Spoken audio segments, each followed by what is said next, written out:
Jadi buat sahabat yang memiliki buku ataupun jurnal hasil proceeding dan lain sebagainya, bisa dicatatkan. Nah, seperti ini. Bagaimana caranya untuk mendapatkan e-haki semacam ini? Sangat mudah teman-teman. Langsung saja simak video ini sampai habis.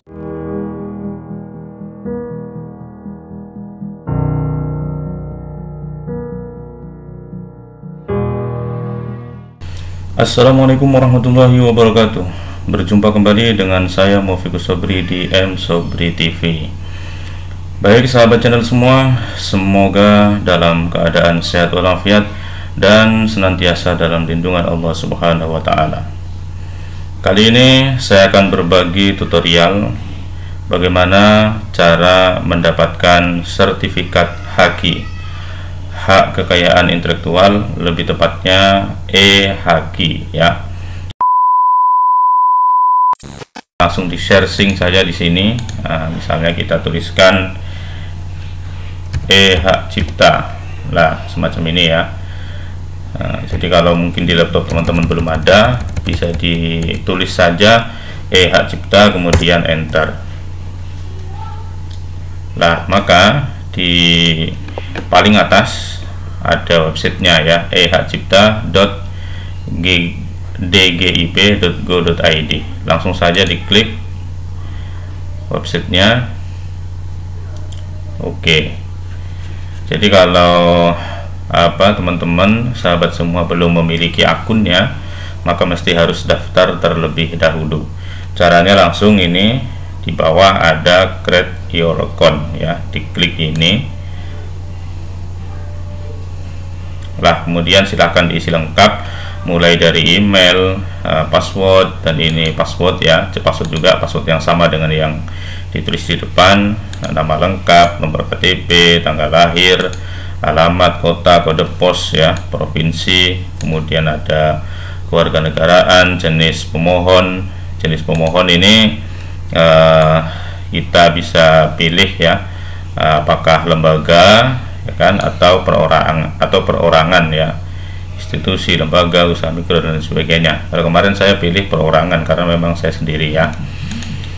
Nah, kemudian di jenis kelamin ya, tinggal masukkan, kemudian telepon, kita klik centang seperti ini ya kan. Kemudian kalau sudah lengkap form ini, kemudian tinggal klik daftar. Nah, buat teman-teman yang sudah daftar, kemudian nanti akan ada email ya masuk dari website hak cipta ini, kemudian diklik aktivasinya. Nah, setelah kita aktivasi, maka kemudian tinggal login ya, seperti ini loginnya. Ini di halaman login, langsung masukkan email, masukkan password, kemudian klik login.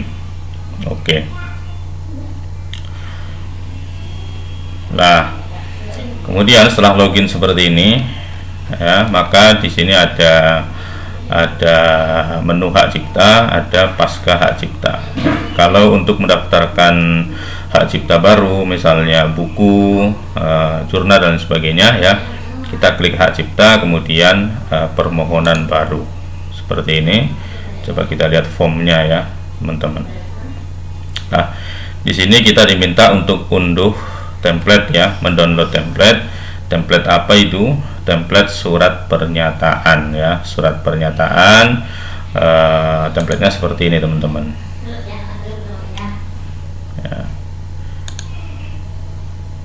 Oke, dibuka dulu sambil buka ya. Nah, kemudian di bagian ini ya, kita akan mengajukan pencatatan ciptaan atau e-haki ya, hak cipta kekayaan intelektual.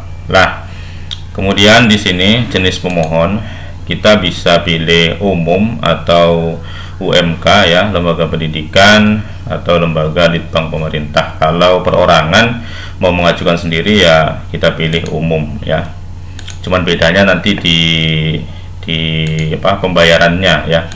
Kalau mengajukan secara pribadi atau lewat jalur umum ini bayarnya 400.000.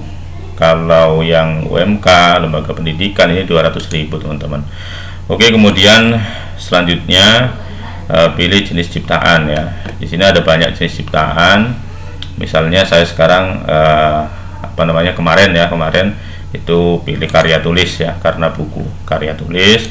Kemudian di sini juga ada banyak pilihan yang bisa kita pilih berupa buku atau buku saku, bunga rampai, diktat, buku dongeng dan sebagainya ini ya. Ada e-book, jurnal, kamus, karya ilmiah, disertasi, skripsi, tesis, komik, majalah, modul ya, naskah drama, naskah film, novel, puisi, resensi, saduran, sinopsis, tafsir, terjemahan dan lain sebagainya teman-teman. Nah, jadi misalnya kalau punya buku ya tinggal kita pilih buku. Nah, ini teman-teman harganya sudah muncul 400.000 ya. Itu kalau jalurnya jalur umum. Nah, kalau kita ubah menjadi lewat lembaga pendidikan, nah ini hanya 200.000 teman-teman ya. Nah, jalur umum. Oke, lah kemudian misalnya kalau kemarin saya memang sudah buat dua, ada buat buku, kemudian satunya lagi proceeding ya. Oke, kemudian kita tinggal tulis judulnya ya, judul bukunya, misal buku, atau kalau jurnal kita tulis judul jurnalnya. Kemudian deskripsi singkat dari buku tersebut, deskripsinya masukkan. Kemudian tanggal pencatatan pertama, ini bisa kita pilih hari ini atau atau kita sesuaikan sendiri ya. Jadi pertama kali buku tersebut diumumkan, tahun berapa, bulan dan tanggalnya kita tentukan. Kemudian negara pertama kali diumumkan ya, kalau memang di Indonesia pilih Indonesia gitu ya. Kemudian kotanya. Setelah itu ini apakah menggunakan data kuasa atau daftar sendiri ya. Kalau tidak ya berarti kita pilih no ya, kalau tidak pakai kuasa. Kemudian di sini kita diminta masukkan data pencipta, jadi penulis bukunya. Kalau memang sendirian ya ditulis sendirian.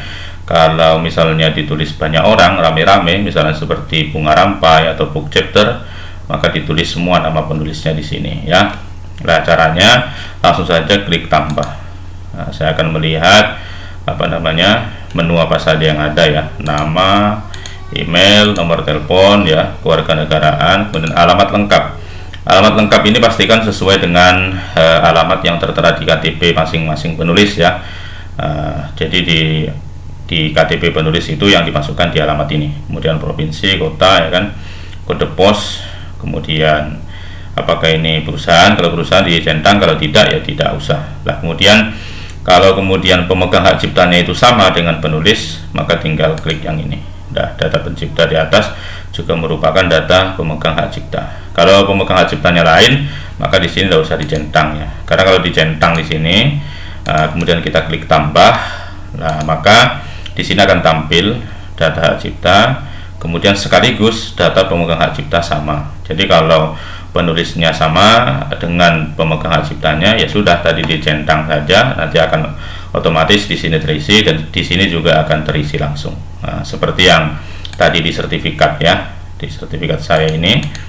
Nah, jadi penulisnya ya saya sendiri, kemudian pemegang hak ciptanya saya sendiri, macam ini ya. Jadi pencipta dengan pemegang hak cipta sama ya. Itu kalau biasanya kalau lewat jalur umum seperti itu. Tapi kalau lewat lembaga pendidikan dan seterusnya, maka penciptanya ya penulis buku, nanti pemegang hak ciptanya ya lembaga pendidikan tersebut atau ya sentra-sentra ya. Oke. Kemudian berikutnya ya, tinggal di sini kita diminta untuk melampirkan. Pertama, melampirkan salinan akta pendirian badan hukum. Itu kalau yang kita ajukan hak ciptanya adalah berbadan hukum. Kalau perorangan ini tidak perlu ya, tidak perlu ngupload ini. Kemudian NPWP, NPWP baik perorangan maupun perusahaan. Jadi buat teman-teman ini ngupload ini, tapi ini sifatnya tidak wajib juga NPWP ya, tidak ada tanda wajibnya, tidak ada tanda bintang merahnya ini ya. Nah, kalau yang ada tanda bintang merahnya itu wajib.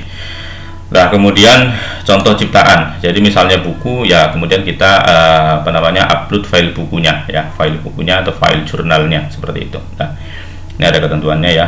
Jadi yang bisa dia ciptakan itu sangat banyak ya. Ya buku, filenya nanti berupa e-book berbentuk PDF ya. maksimal ini 20 MB. Jadi sudah ada keterangannya. Ceramah, kuliah, pidato itu sama ya, bisa ebook, bisa MP4, PDF ya, dan lain sebagainya. Saya di sini akan mencontohkan buku saja ya, yang lain banyak di sini sebenarnya ya. Nah, itu ya, seni batik, peta dan sebagainya. Kemudian berikutnya kita diminta untuk ngupload file KTP ya. Jadi cara nguploadnya tapi harus berupa PDF. Jadi semua file di sini harus di PDF-kan terlebih dahulu. Buat teman-teman yang belum tahu bagaimana caranya mem-PDF-kan, maka nanti saya akan buat tutorialnya ya, insya Allah. Nah, di sini KTP ya, kita nanti tinggal panggil KTP yang sudah di PDF-kan. Kita tinggal cari saja seperti itu ya. Ada berupa KTP yang sudah di PDF-kan seperti itu ya. Oke. Nah, kemudian di sini kita juga diminta surat pernyataan. Surat pernyataan yang sudah diunduh seperti tadi ya. Surat pernyataan itu isinya seperti ini teman-teman. Jadi surat pernyataan yang bertanda tangan di bawah ini pemegang hak cipta ya, nama siapa begitu. Misalnya pemegang hak ciptanya tidak sendirian, yaitu ditulis semua di sini ya. Kemudian kewarganegaraan termasuk alamatnya. Nah, kemudian dengan ini menyatakan bahwa karya cipta yang saya mohonkan misalnya berupa buku, kemudian judulnya apa, ditulis judulnya seperti itu ya. Nah, atau kalau jurnal ya begitu juga, sama berupa jurnal, judulnya kita tulis di sini. Kemudian setelah itu geser ke bawah, kita isi nama lengkapnya, kemudian materai 10.000 dan ditandatangani semacam itu. Lah kemudian setelah ini semua sudah terisi lengkap, tinggal klik submit ya, klik submit. Nah, nanti kalau sudah klik submit seperti ini akan muncul kode billing pembayaran ya, billing pembayaran. Jadi kita diminta untuk membayar kalau pribadi ya 400.000 ya jalur umum, atau kalau lewat lembaga pendidikan 200.000, kita tinggal transfer. Nah, bagaimana cara transfernya atau bagaimana berupa billingnya? Misalnya punya saya kemarin ya, saya coba lihat di daftar ciptaan ini. Nah, misalnya salah satunya inilah yang saya klik ya. Oke. Ini kemarin yang sudah saya daftarkan dan sudah keluar sertifikatnya. Dan perlu diketahui teman-teman, ini cukup sangat-sangat cepat ya, sangat cepat, mulai dari permohonan sampai mendapatkan sertifikat itu sekitar 15 menitan, 15 menit ya. Nah, itu kalau kita langsung transfer tentunya. Kalau transfernya ditunda 1 jam ya berarti 1 jam kemudian baru jadi sertifikatnya, karena ini auto by system ya. Nah, ini permohonan saya kemarin, nomor aplikasi ini karena sudah keluar nomor sertifikatnya ya, judul ciptaan, deskripsinya, kemudian pengguna ya, pemohon ya, kemudian ini jadi jalur umum dan seterusnya. Ini lunas pengajuan ya, bayarnya 400.000, kemudian sudah diterima pembayarannya. Nah, billing kodenya seperti ini. Nah, billing kode ini nanti kita mesti billing kode ini merupakan MPN ya. Ini kode MPN. Jadi bukan rekening bank biasa, bukan rekening bank biasa. Itu MPN ya, modul penerimaan negara. Nah, nomor MPN itu bisa kita bayar di menu pembayaran. Jadi misalnya kalau kemarin saya lewat BRI, seperti ini, saya akan coba contohkan ya menunya di mana.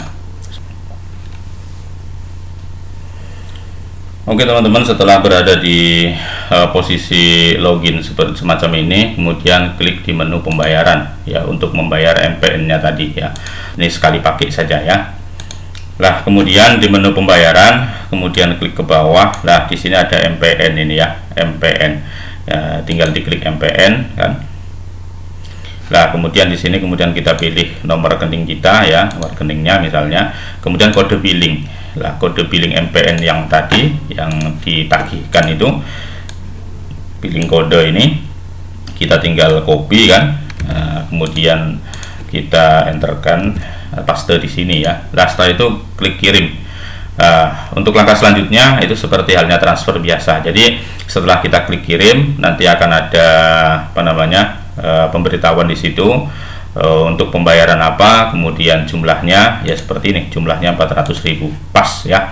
Kemudian seperti halnya transfer, kita nanti diminta kode yang dikirim ke SMS kita ya kan, kemudian kita masukkan kodenya, kemudian klik transfer atau kirim gitu ya. Nah, intinya sampai sukses seperti halnya transfer biasa. Tapi yang pasti saya ingin kasih tahu bahwa bayarannya itu di menu pembayaran tagihan, kemudian di MPN, jadi bukan transfer biasa. Oke, baik teman-teman. Lah, setelah kita melakukan transfer ya, setelah transfer itu ya menunggu sekitaran 5 atau 10 menit begitu. Nah, itu biasanya sudah beres ya, sudah beres. Nah, sudah disetujui lah, ini approve by system ya, approve by system. Kemudian ini ada pemberitahuan berlaku selama hidup pencipta dan terus berlangsung selama 70 tahun setelah pencipta meninggal dunia. Jadi misalnya buku yang kita daftarkan itu hak ciptanya berlaku sampai kita meninggal dunia dan ditambah 70 tahun terhitung mulai tanggal 1 Januari tahun berikutnya ya. Oke. Lah, misalnya di sini ya, di sini saya akan coba lihat berapa menit lamanya ya, mulai dari pengajuan sampai kemudian terbit sertifikatnya.